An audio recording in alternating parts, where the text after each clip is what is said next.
Hey, everybody. Thank you for joining us again this Friday as Dr. Matthew Tanner and I, Stephen Boster, are taking a journey on what it means to be a resilient pastor. But we are coming from the viewpoint of pastors who have been there. Kind of thing. We have been hit by the church bus backwards and forwards. Run over, put it in reverse, back up. Uh, well, everybody, we're so glad that you're here. This is week 2, giving yourself permission to be human as a pastor. And I'm going to go ahead and start sharing my screen because we're just going to jump right in. And I'm pretty excited for today. So, one of the things we're going to be doing specifically is we're talking about how to build resilience in ministry. So if you're a pastor or even a ministry leader and you're working through just struggles of just taking care of yourself, you're feeling burnt out, what are some things that you can do? And so we have a series, this is on the web, available for everybody. We're putting it on our LinkedIn profiles, our YouTube pages, our we've got our Twitter pages and even our Facebook pages, and we're just making this available. So last week we talked about the crisis that pastors are facing, and we're talking about burnout, how a lot of pastors are quitting. A third of pastors last year determined that they wanted to quit. We dealt with the statistic that 12% of pastors had considered committing suicide. And so we are addressing that issue to say you are not alone. Our heart is with you. And so that's what we talked about. We gave a lot of stats last week to lead into this week where we talk. We'll get into it, but we're beginning the aspect of 3 big rocks that we're going to be discussing over the next. We're taking one over each week. So this week we're talking about giving yourself permission to be human as a pastor. Next week we're going to be talking about beyond Sunday face. In other words, what does it mean to embrace emotional authenticity? And that's going to be a good discussion as well. And then week 4 is running on empty, and how can pastors manage energy? So the goal is to get you to recharge, or what you can do to recharge. So all of this is meant to give you take home practical advice. That's the game plan. We want to make sure we give you stuff just to say, hey, this is what you can do to help you in these different areas. Permissions, authenticity, and energy is going to be the big things we're going to share. Real quick, I'm Stephen Boster with Servants by Design. What we do is we create communication personality specific resources to help you live a healthier, more connected, spirit-filled life with yourself, with God, and with others. We help you realize your God's design for you, how God wired you, how you connect with the world, and how to really capture that, to connect with the world, to be encouraged, but also know your own distress patterns to help you realize when you are in distress. Next, wounded leadership. Man, I'll let you talk about wounded leadership and the goal of wounded leadership. Absolutely. Yeah. Wounded leadership is birthed out of the book, The Wounded Pastor. It is a healing strategy for pastors and church leaders who have been hurt by the church, and really for anyone who has been hurt by the church or in some sort of leadership capacity, whether it be business leadership, workplace leadership, whatever. Wounding takes place when you're a leader. And so wounded leadership helps leaders heal, help leaders learn valuable leadership development lessons, and become better leaders, because healed leaders lead well. So that's wounded leadership. Right on. And then also, I want to talk about Simplify Church is a bookkeeping firm. They're helping make this possible. I'm also helping out with Simplify Church, and we make managing church finances simple. So it is bookkeeping and financial support for small and growing churches. All right. Well, real quick, again, I'm Stephen Boster. I'm with Servants by Design. I'm also with Simplify. I'm operations manager for Simplify Church right now. And I got my MDiv from Midwestern Baptist Theological Seminary, my MBA from Fontbonne University in St. Louis. I've been in ministry for over 30 years. And You're older than I am. Right. Oh gosh. And then but I've helped other pastors, church planners. I've been there in large churches to new churches, revitalization churches, and it's just been an incredible experience. And I do know what pastors go through, and just Absolutely. my heart is for pastors. Matt, I'll let you talk about you. Yeah, other than having a much better beard, I am the owner and founder of Wounded Leadership. I have a doctorate of ministry and leadership development from Midwestern Seminary, also a master's in theology and a master's in divinity. And I have served as a pastor, a interim transitional pastor, bivocational ministry, director of missions, all throughout the last 25 years. Coach, Wounded Leadership has the Center for Biblical Counseling, so I'm a counselor, trainer, church consultant, author of The Wounded Pastor, and just about anything else that I can think of to try to do. Trained mediator and arbitrator with Peacemaker Ministries. So, done a Mm. lot in the leadership development world and helping churches and people heal. So, that's who I am. Excellent. Well, our goal, everybody, is we want to encourage you. All of what we're doing here with each week, all these just free resources, content just for you to help you in your everyday life, is to lead into that. We are going to actually have a Pastor's Resiliency webinar on Tuesday evenings for the month of April. We are recording those, so if you can't make those live, you can actually get part of a course that it will be included in. Actually, these sessions will be included as well. But that is a paid webinar. It's $100 is the early bird price. Pretty excited about it because you will get your own communication personality specific inventory. It's called the Free to Be Me profile. And the exciting thing about that is you'll come away with understanding God's design of who you are specifically, along with how you connect with the world, your motivational needs, your psychological needs, as well as your distress patterns. You will get your own personal action plan. You will actually get a professional action plan, and you will get a spiritual renovation plan along with it. And then also, Matt, you are going to be giving away, actually, as included, you are doing your book, Wounded Leadership, as well. Yeah, they're going to get a copy of the Wounded Pastor, a PDF of the Wounded Pastor workbook that I am slaving away finalizing as we go through these this month. It will be ready to go, so they will get those as well, and then access to all of the videos. And I want to mention the panel discussion. The third hour of each night is going to be some question and answer and panel discussions. What we want to do with that, guys, is we want to bring in some outside ministries, some other voices that are in the world of hurting churches, hurting pastors. So I'm really excited. We're going to have Steve Warmer from Hurt to Hope Ministries, Matt Davis from Pastoral Transitions, and others that will come in and give voice, other voices, including of our own, who have been through it, but are also in the trenches with pastors on a daily basis. Yep. And that's when any questions you guys have, that's when we're just going to sit and have a good little fireside chat about those things. So it's going to be good. I did confirm that Josh Henry, the chief simplifier, CEO at Simplify Church, is going to be there too. He's going to come. Yeah. So great lineup. So you get to hear from us, but also some of these guests. And any questions that you have, we're just going to chat and learn together through those times. It's going to be good. Sign up early so we can get all that stuff to you, and so we can see you on those Tuesday nights. Yep. All right. Well, let's do this. We are going to, I got to talk real quick, everybody. I had to do this last week. I got to do this each week, but just a real quick IP notice, intellectual property notice.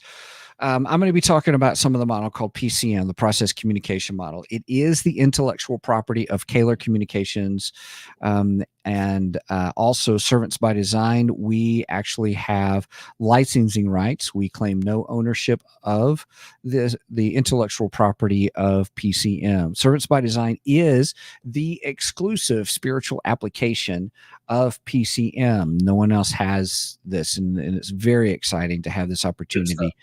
It is. All other content within these webinars is copyright of Communicate for Change LLC, doing business as Servants by Design, with portions from Next Element Consulting. We've used portions of this with permission in conjunction with Next Element. Next Element is the premier distributor of PCM materials in the United States. All right. Well, with that, everybody, let's get going. Let's do it. Let's dive in the deep end. Well, today I want real quick to give you guys kind of a perception of what's going to happen over the next 3 weeks. We got 3 pillars of resilience, 3 things that really help you. And I've already alluded to these, but I just want to talk about them real quick. We're going to talk about self-permissions, telling yourself it's okay. And so we have self-permissions that we're going to talk about today. We've got 9 of them. And so make sure you get your pen and paper ready because they're important. And then that means you give yourself permission to have that extra donut. We'll clarify. One more cup. Right. Next week, we're going to talk about emotional authenticity. What is it that we have to come grips with to really be authentic in who we are? And that's going to be a great conversation. It's going to be striking. But again, permissions lead into authenticity, which leads into energy management. I got a good lead-in question for you. What percentage of people do you think are actually emotionally authentic in their daily interactions?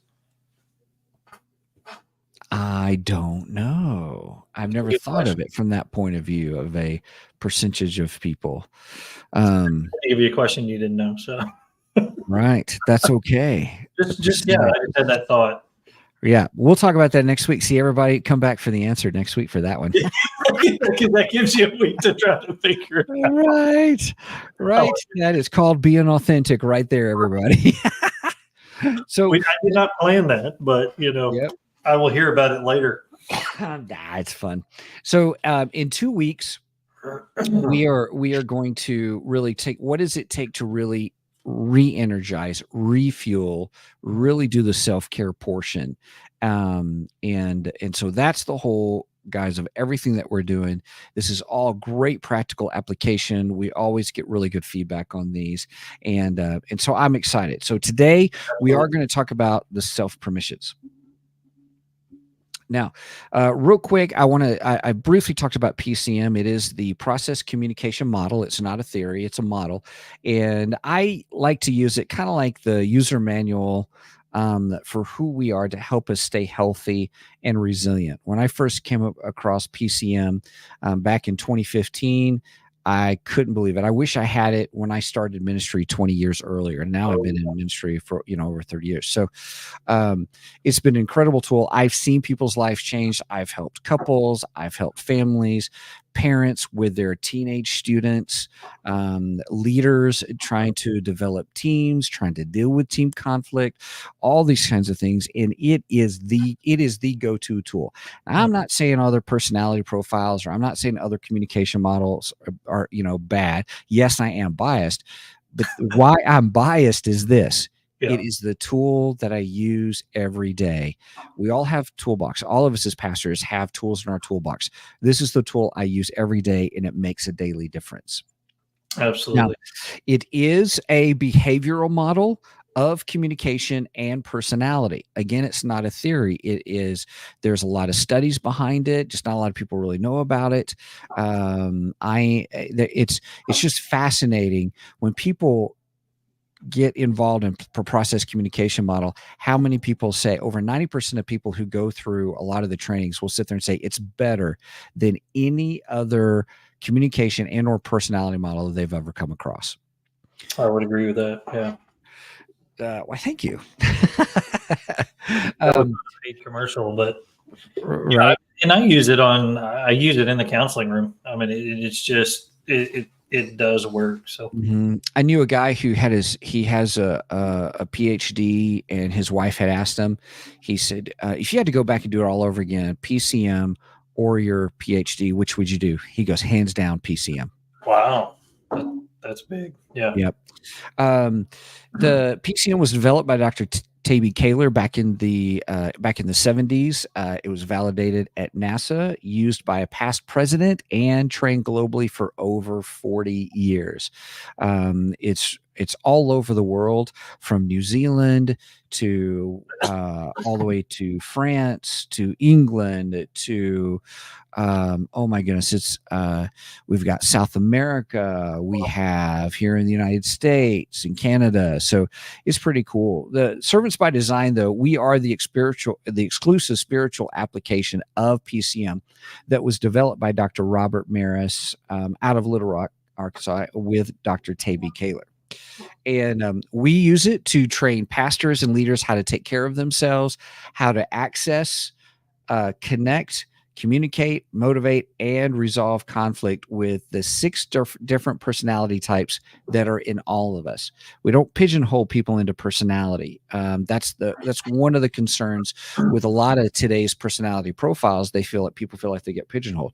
Well, we actually show it's an incredible diversity standpoint that you have all six within you. Some are stronger than others, and we talk about why that is and what that brings up.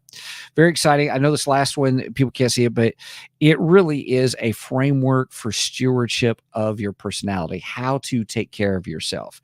And that's what's serving behind the scenes of much of this. And what Dr. Tanner and I found out, everybody, was that they kind of, they lead into each other with what he has with the Wounded Pastor materials. And so I want to talk about that, and then how does that help us specifically with self permissions?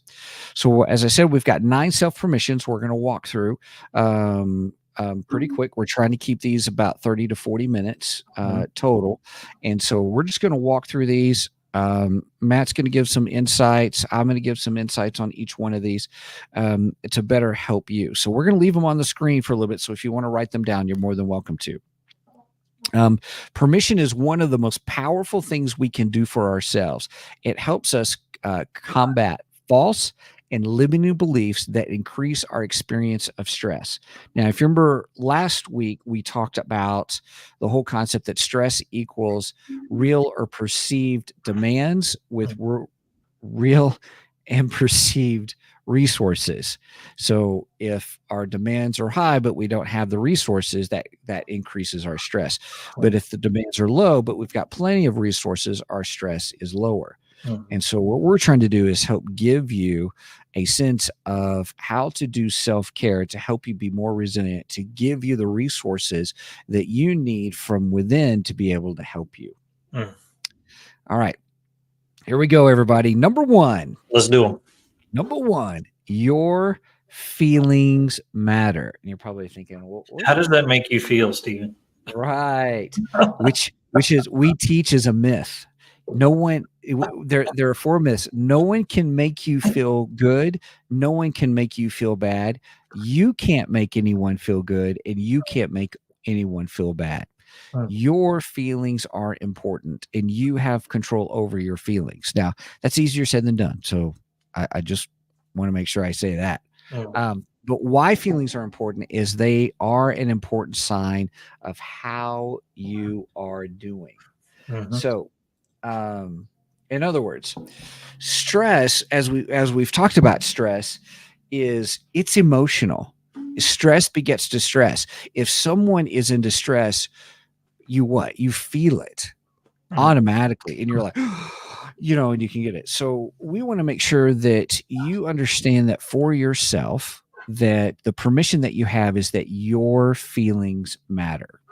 Yeah, I think Stephen, we've done a disservice, I think, for many years in our teaching, because we've taught so many times, don't trust your feelings because they can go up and down. I always heard the adage, don't let your highs be too high and your lows be low, and try to catch that even keel. But we've taught ourselves that to ignore the feelings. But that's kind of like putting the smiley face sticker over your check engine light. I know it's there, but I'm going to cover up. I'm going to see a smiley face every time I look at the image. That is right. I use this a lot in my counseling room. We'll just stop what we're doing and we'll say, let's do a temperature check. How are you feeling? Because what that's going to do is it's going to tell you where you're at and what Mhm. exercises you need to do. So Yeah. you need to stop telling people don't trust your feelings or ignore your feelings. They're not the standard, of course. You go to the truth of God's word and all those things. We know those things, but your feelings are that temperature check to know if your engine's overheating or if you need some sort of maintenance to be done. So acknowledge Mhm. them, know what they are, because it's going to lead you the right direction. Mhm. Yeah. Our heart is trying to tell us something. Yeah, absolutely.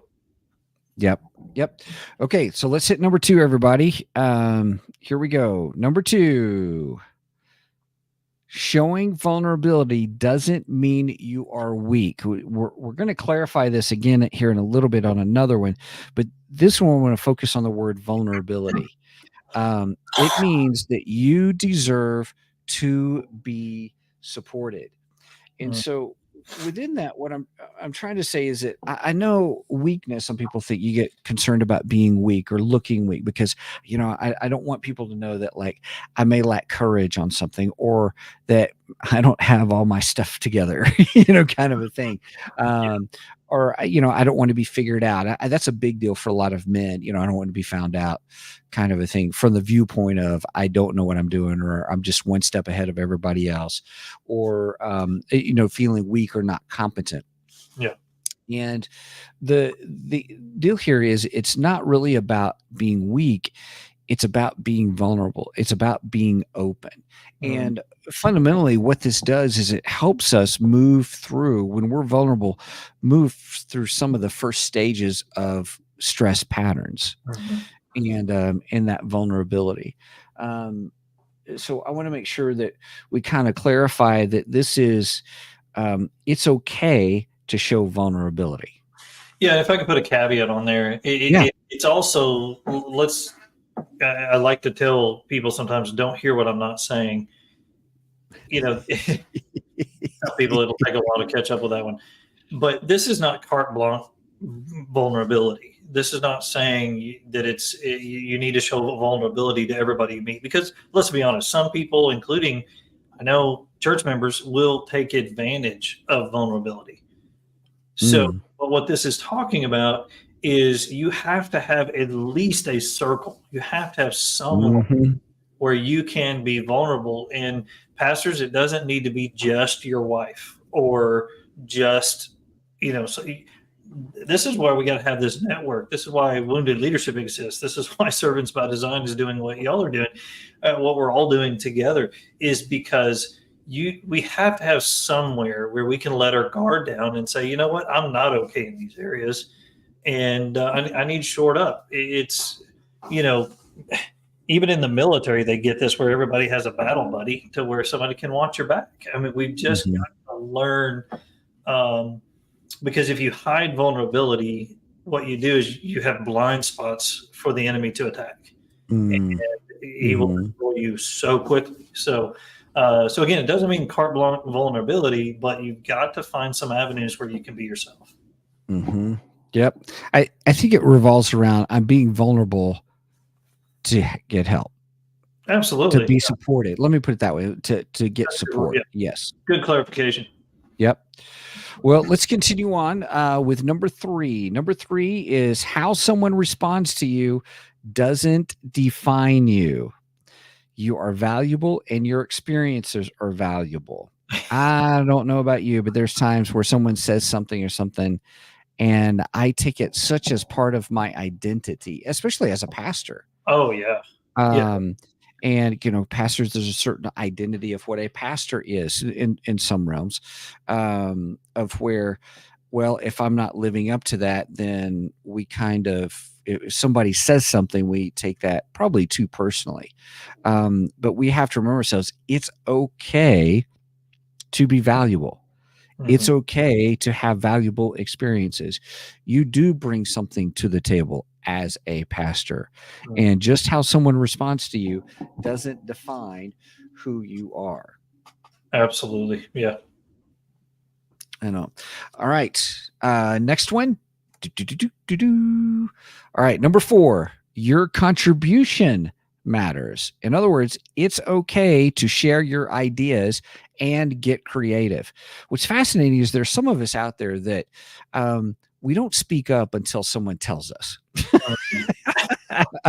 Share with me your ideas. You're like, I have historically not been that person. oh gosh. Well, look, everyone can make a difference Yeah. somehow, some way. And I know sometimes we may deal with fear or concern or whatever emotion that may be that kind of holds us back from really sharing our thoughts, ideas, our opinions. Well, and Um, some of these things might, those that are listening right now or listen later might think, well, yeah, these are simple things and we know that, but put yourself in the position of a wounded pastor who has been forced out, or a wounded leader, or somebody who has been hurt by the church. Maybe they spoke up on something and were blasted, and so they're the person that are sitting on the back pew and has no opinion. And so you've got to put yourself in that wounded mindset to where you do learn to not speak up for yourself, not contribute,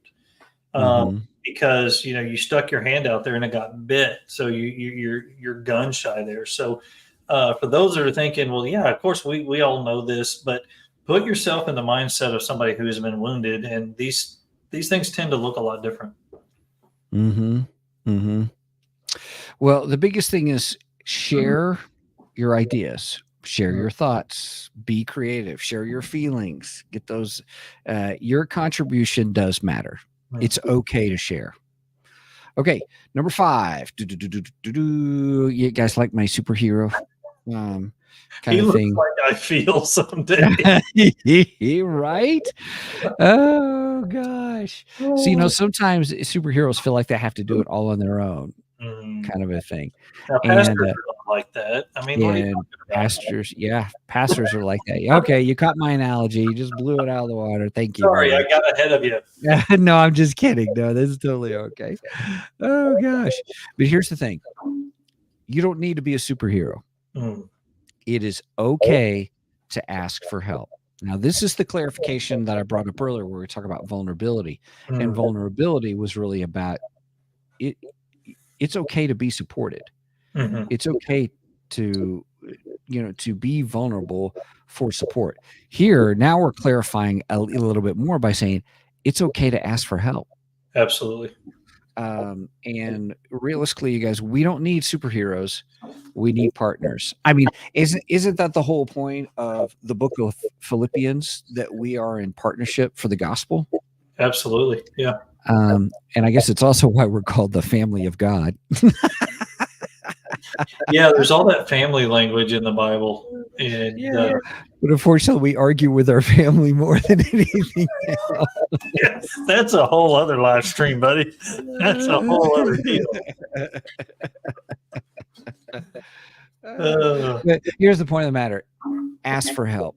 It's okay. There's the permission. Give yourself permission to ask for help. Yeah, in the counseling world, as I kind of bounce back and forth between the hats that I wear, one of the things that surprises me is how many will come to me and get my card and tell me I'm going to call you, but they never make that first appointment. The hardest thing to do is to admit I can't do this alone, and it is not weakness, it is not failure to need help. And I get to ask this question all the time. I get people say, well, who do you counsel? And I always answer with this: everybody needs counseling at some point. I just counsel the ones that admit it and are willing to step out. And it is actually, if I could show a window into the room where I counsel, this office, it takes more strength and more fortitude to actually walk through those things. And so it's easy to hide. It's easy to just stuff it and move on. But man, it's okay to admit I can't do this by myself. Nobody is that strong. Yep. That's a good word. Thank you. Appreciate that. with counseling, I counsel the ones who admit it Yeah, that they need help. I just counsel the ones that call me and tell me that they need it. Yeah. Admit that they have a problem. Fine. All right, we're going to keep moving, everybody. Number six, it's okay to fail forward, not fall forward, but falling forward is what some people will say, but we're just talking about failing forward. And the whole point here is about learning curves are everywhere. Now is the time to learn and grow. I think for me, the aspect of failing forward really revolves around when you make a mistake, learn from it and move on. Mhm. One of the things that I really try to work with the team that I manage right now is to help them. I want them to be successful. Mhm. And so everything I approach towards their success.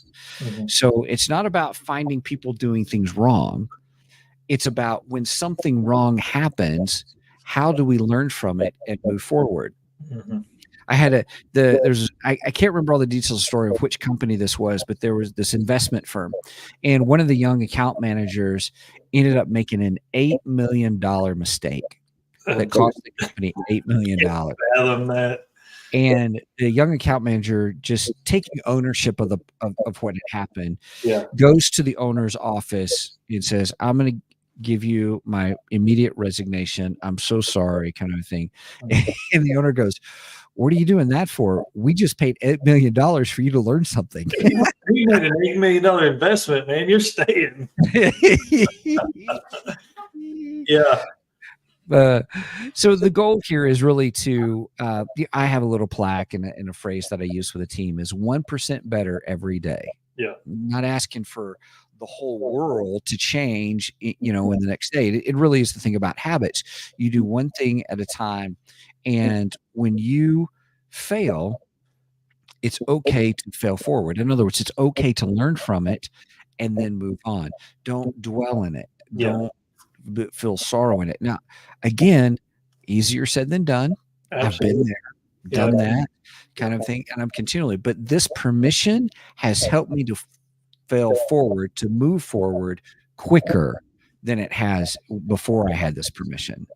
And to know that, look, I'm looking at everything I do as a learning opportunity. I think what happens is other people use it, especially our society. You make a mistake and everybody's ready to tear you down. Oh, yes. But Everything. but that's them. You have the opportunity to say, "Yep, made a mistake. I've learned from it, and I'm moving forward," because that's really how we learn in life. Life is hard, Well, and we keep moving forward. Go ahead.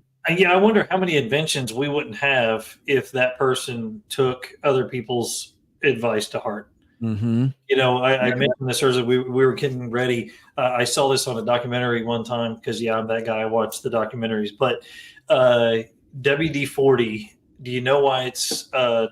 Oh, yeah, you asked me this earlier. Yeah. And I Yeah. said, "No, I don't know why it's called WD-40." Yeah, because, the WD stands for the initials of the guy that invented it. But the reason it's called WD-40 is because WD-1 through 39 failed. But WD-40 worked, and it actually was being invented as a coating for for NASA for like the capsule and stuff. And it was an accident that he had some rusty bolts or something that had been left overnight in this WD now 40th attempt. And he came back and it was like it had eaten all the rust off. And so he didn't even invent it for what it's been. And I wonder how many listening have a can of WD-40 in their house or in their truck. Everybody is benefiting from the fact that WD did not give up.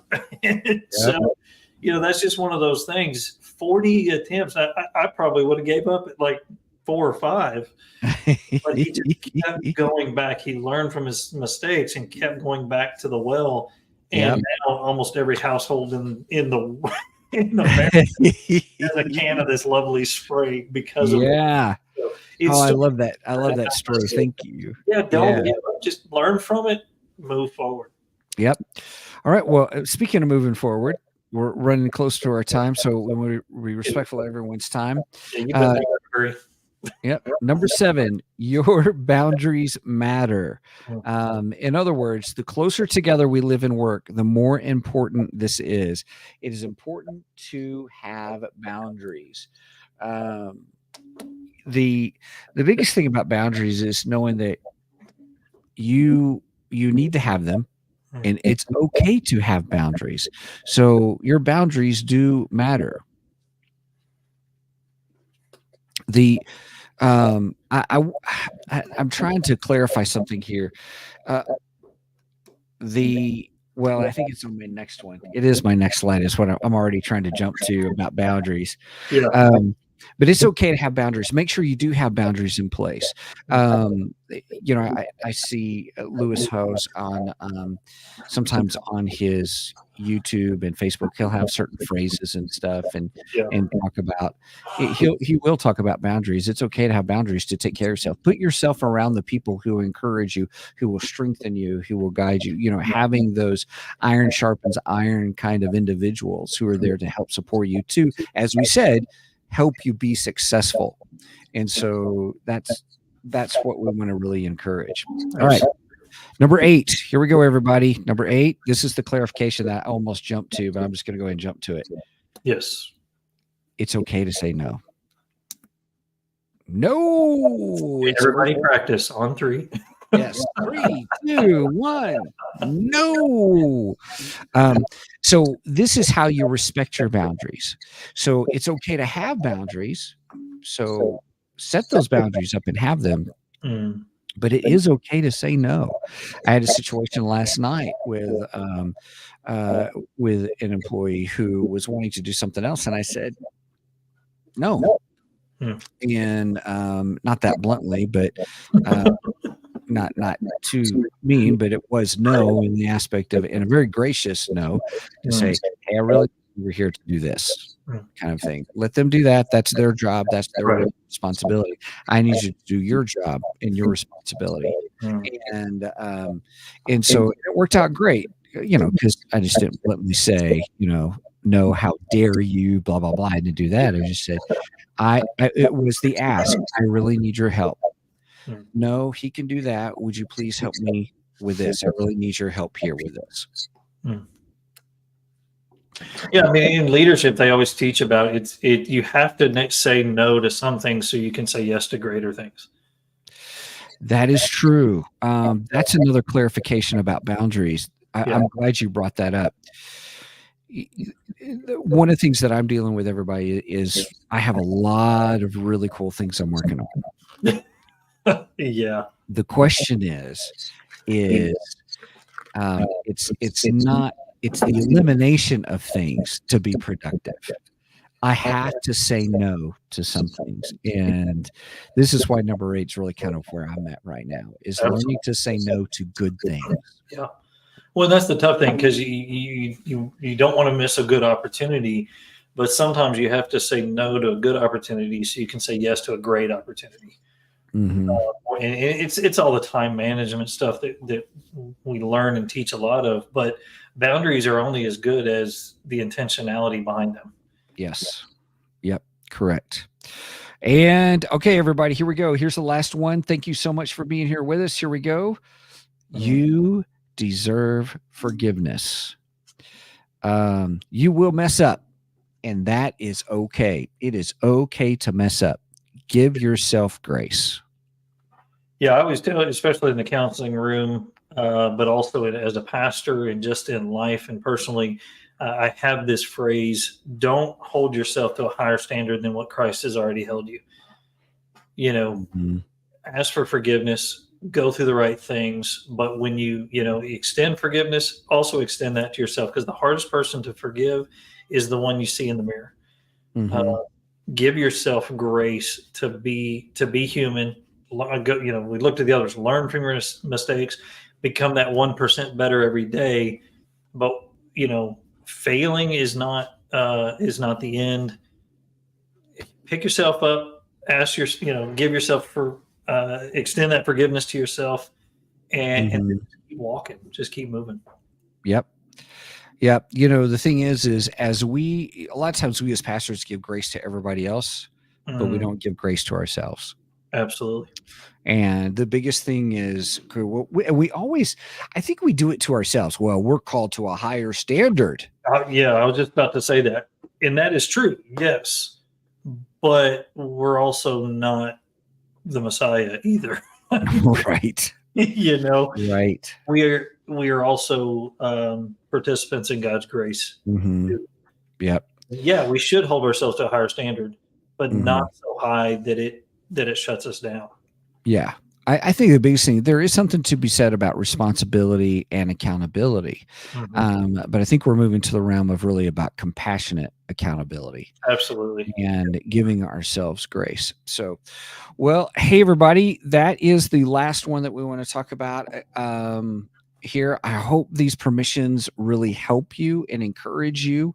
One of the things that, again, that Matt and I really want to do is to help you and encourage you in your walk with Christ, but also help you as a pastor or ministry leader who is just going through the cogs of just pain.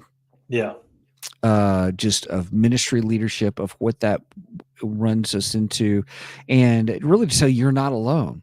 I know when I went through some deep, dark times in my own life, I felt like I was by myself. But the Lord put some godly men to come alongside of me to help walk with me, encourage me. And Matt and I want to do that for you. Absolutely. We've been there and want to encourage you. So while we've been doing these sessions, and next week we're talking about emotional authenticity, and then the week after that we're going to be talking about energy management.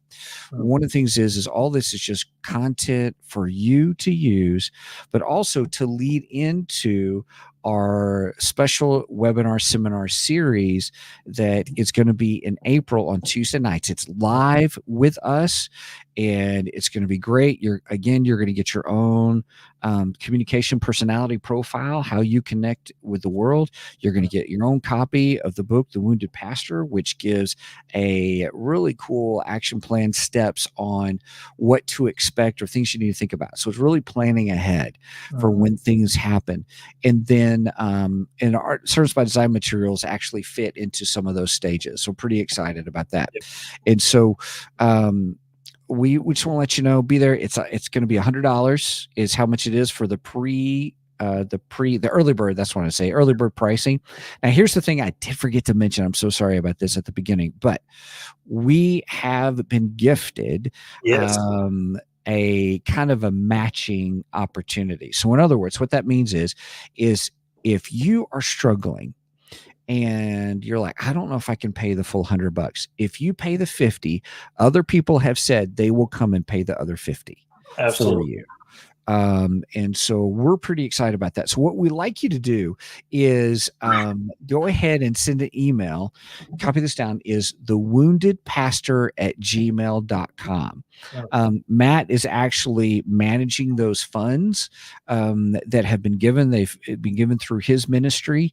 And so we're pretty excited about that. And so thewoundedpastor@gmail.com. You want to go, you can't pay the full $100, but you can pay 50. If you can pay 50, someone else has come alongside and says, I will match their 50 so that they can be there. Yeah, so just do that. We do have a limited number of those.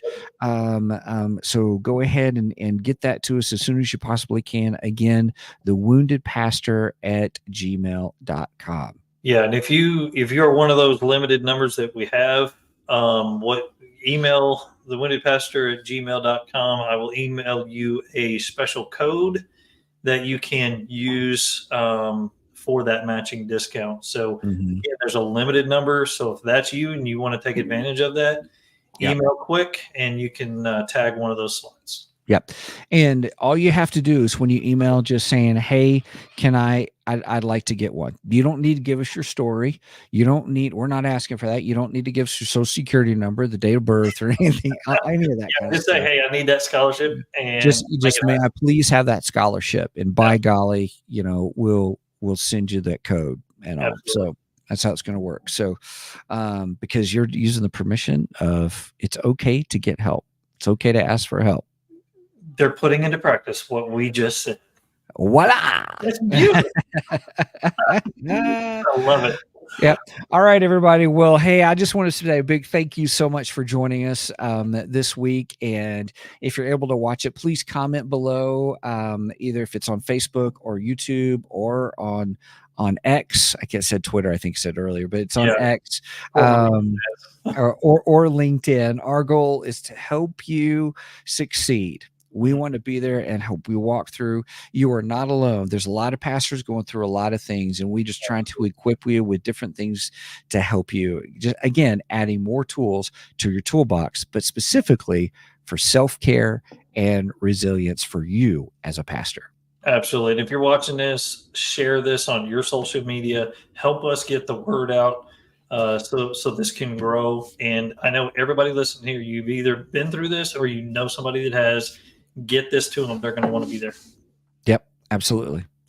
All right. Well, blessings, everybody. We look forward to seeing you next week. Same bat time, same bat channel, 2:30 Central Standard Time. Awesome. All right. We'll see everybody. All right, see Thank you.